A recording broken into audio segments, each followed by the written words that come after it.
কাতার প্রবাসী বাংলাদেশিদের কাছে পাসপোর্ট সেবা পৌঁছে দিতে নতুন উদ্যোগ নিয়েছে বাংলাদেশ দূতাবাস কাতার। সাপ্তাহিক ছুটির দিনেও শুক্রবার কাতারের বিভিন্ন এলাকায় গিয়ে ভ্রাম্যমাণ কেন্দ্র স্থাপন করে সেবা দেওয়া শুরু করেছে দূতাবাস। পাসপোর্ট ছাড়াও প্রবাসী কার্ড, এনআইডি কার্ড, জন্ম নিবন্ধন সহ বিভিন্ন সেবা পাওয়া যাবে।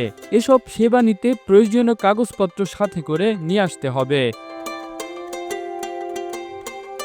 সামাল শহরের শুক্রবার ছুটির দিনে সকাল থেকে বিকেল 4টা পর্যন্ত সেবা দিয়েছে দূতাবাসের কর্মকর্তারা। ই পাসপোর্ট সেবা, প্রবাসী কার্ড, এনআইডি কার্ড, জন্ম নিবন্ধন সহ বিভিন্ন সেবা গ্রহণ করেছেন সামাল শহরের প্রবাসী বাংলাদেশিরা।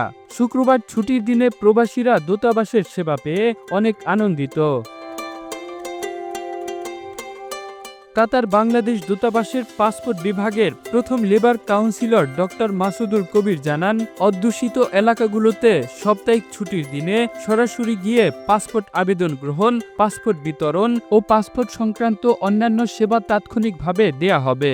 পাসপোর্ট সেবা প্রার্থীকে আসার সময় আবেদন ফর্ম, মূল পাসপোর্ট ও পাসপোর্টের 2টি ফটোকপি, একটি পাসপোর্ট সাইজের রঙিন ছবি, কাতারি আইডির ফটোকপি এবং পাসপোর্ট ফি নিয়ে আসতে হবে।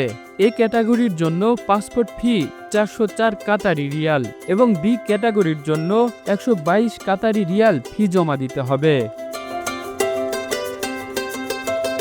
কামরুল ইসলাম, এই ধরা, ইন্টারন্যাশনাল ডেস্ক।